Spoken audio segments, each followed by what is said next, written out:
Switched on. No, yeah, you switch it on.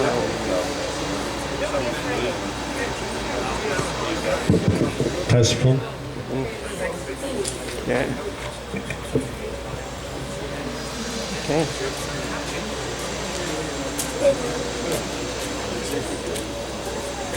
Now.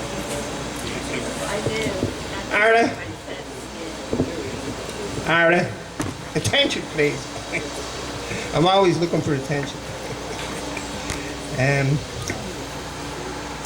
Dear Dave, Cardi Gale, a fáilte rá go dtí an barrack seo inniu chun an ceremony seo a leanúd.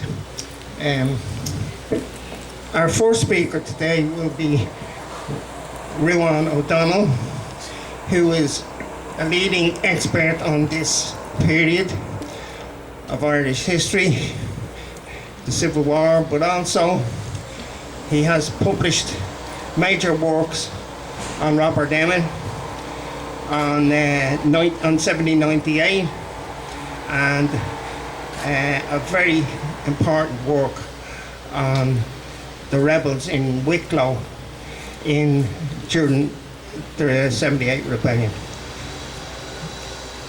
Horace Johnson.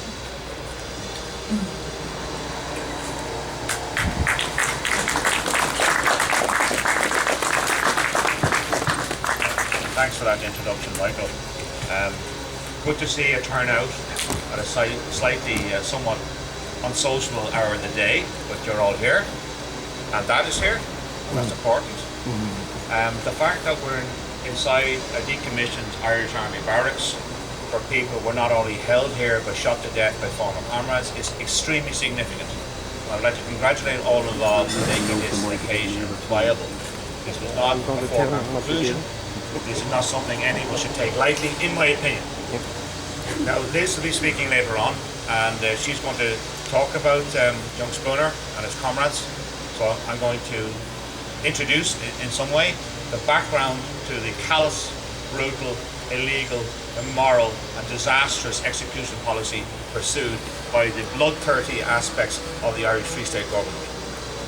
Now, if you recall, the treaty, the Articles Agreement, later codified retrospectively the so-called Anglo-Irish Treaty, were barely passed by Dáil Éireann, barely passed, divided the cabinet, divided those who negotiated on behalf of the Irish people. The so-called plenipotentiaries, who were indeed entitled to negotiate on behalf of position policy, exceeded their authority for whatever reason that had never been properly explained, and signed something that they had no authority to do so. They could not speak for the Dáil, they could not speak for the people of Ireland, but they usurped that role, I use that word deliberately, and illegally signed away our 6 counties and other things. Now, this is not a time and place for a long exposition on why I think the treaty should not have been signed, but I'll run through a couple of very brief canards that we've all been taught in school. We were all told that the IRA was not in a position by July 21 to physically pursue the war of independence. That is a deliberate lie. They had the volunteers, they had the money, and they had sufficient munitions to escalate the war. They were developing expertise in command detonated explosives. They're investigating the possibilities of mortars. They were extremely efficient, particularly in areas that were hot, in inverted commas. They could have kept up. The popular view of this is utterly wrong. People like Harry Boland, more of them later, and Liam Mellows, had secured new lines of resources from the United States of America and Canada, whilst others in the United Kingdom and further afield in arms dealers in Germany were in the process of resupplying the IRA in a way that made them very significant military threat to British interests in our country. The British were bankrupt. Their reputation had been laid low and destroyed by their horrendous counterinsurgency in this country. Their debtors had become New York. There was no possibility of immediate and terrible war. And Collins himself denied that was a factor. He denied that was a factor. Or at least those to the comments attributed to him in a book published to justify retrospectively the so-called treaty. So in January 1922, we're looking at a very insecure, albeit legitimate, slight majority government that has no military and no clear political path. They promised through the Mansion House Pact that nothing that would create civil war conditions would occur. They reneged on that. They promised there would be consultations on the new constitution after the third Dáil. That did not happen. They agreed that there would be a General Army Convention where the IRA would speak, because Sinn Féin represented the legal front, legitimate aspirations of the Irish electorate, but not the entire Republican movement. They reneged on that as well. And they created conditions that doomed us, doomed my grandparents and some of yours, to the horrendousness of the 1922-23. In June 1922, they pounded the forecourts and didn't just destroy that. We were given the false sort of identifier of significance that who blew up the forecourts. Well, one side was firing 3 18-pounders with thousands of rounds, and Michael Collins sending abject letters to bloody Winston Churchill asking for more munitions, and destroyed the entire area, extending back to the line of Smithfield and back to the line of the Law Society. Unbelievable. They destroyed entire city blocks. So I think it's a bit of a moot point who blew up the forecourts.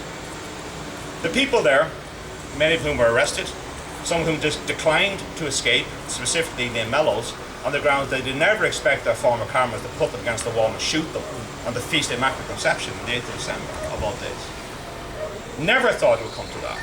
Never wanted that. Never organised for that. And it fell to Liam Lynch to organise some form of emergency response. Now, bear in mind that Liam Lynch was arrested with Liam Deasy on Parliament Street on his way to the forecourts. And the Free State authorities let him go because they knew that far from being some sort of maniacal hawk, he was actually a very rational, capable man. His reputation has been completely maligned and misrepresented. But after June, there's no turning back. Now, without again going too deep into an aside, my personal belief on the basis of the research, my reading, is that London was behind this. That London was being very, very difficult in terms of the relationship with the incipient lawful authorities of Collins et al. By early August, you have an extraordinarily hostile Attorney General, or de facto Attorney General, in the form of Hugh Kennedy. In the first days of August, he was advising, and I'm going to quote this, vigorous and utterly ruthless action against the IRA. Now, one of the reasons for that was that the tactics that Lynch et al. Had resorted to as a means of absorbing the growing threat manifested in the ramped up Free State Army headquartered right here in this premises, was such that they believed that state terrorism was the solution. And that involved the assassination of the upper tier of the movement where they could be found and identified. It involved the deliberately brutal murder, judicial murder of young Irish volunteers, 18, 19, 20, 21. When I read about this, it sickens me. And the fact that fellow Irishmen have done this to our people is something I find very hard to stomach. But this was a deliberate, concerted, psychological war of terror. The British had tried something similar, but you really have to go back to the 1790s to find an actual correlation in terms of the sheer murderous brutality of the Free State. Cahir David, headhunted by the said Hugh Kennedy, interviewed by Michael Collins in person in government buildings in Merrion Square.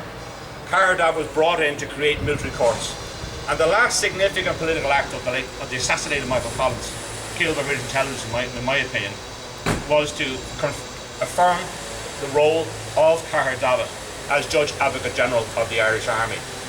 And he's the man who decided that this man would be done to death by former comrades. It's David. I'm going to leave this to Liz to speak about. Dick Mulcahy had his reasons. He was clear-sighted, he was ruthless, he was efficient. And from a military history point of view, one would have to acknowledge that the campaign and strategies adopted by the Free State Army were highly effective. They were. And they contained the actual genuine voice of the Irish Republic, and they initiated a de facto counter-revolution.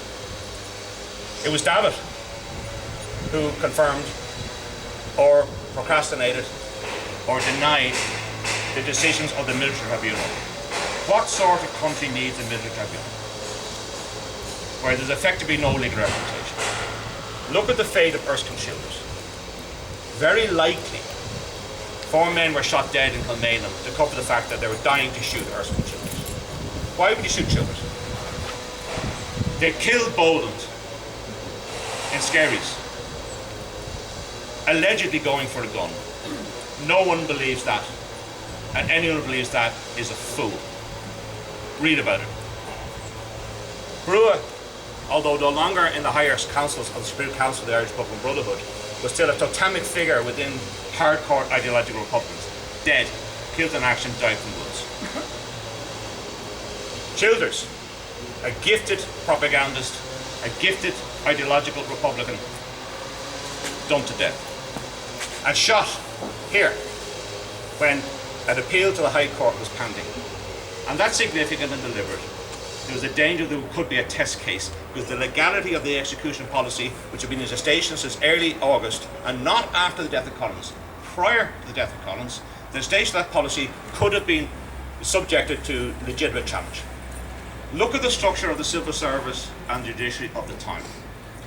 A clever decision was made in the transition into the 26th County Free State and not the Irish Republic, and the abjuration of the actual declared Irish Republic. A clever decision was made to retain the facilities of this statelet. What that meant is the people who were behind the execution of IRA men in 1920 and 21 were the same people who were involved in the administration of the execution of other IRA men in 1922 and 1923. And then you have the odd opportunist psychopath like the late Hugh Kennedy, not lamented by me, who basically speaking was a fascist. And let's call a spade a spade. You can argue that the nascent Irish Free State was under dire threat from internal turbulence. There's been a recent disgraceful attempt made to pretend that the issues in contest were not political but were largely social. What absolute nonsense.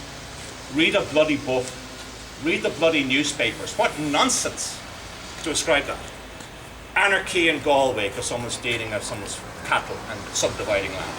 That was not what the Civil War was about. The Civil War was about partition. Read the Army Executive documents when they commenced the Civil War. Read the Aiken's proclamation when in May 23 they were obliged to desist. Front and central is the sundering of our country, which is completely unacceptable and has been a constant disaster for all Irish people and indeed many Britons. So let's be honest about this. The people who argued that the state required a robust defence were proto-fascists. They should have been black shirts. Later they wear blue shirts. At least then they're being honest about it. There was no legal or moral imperative or sense of justice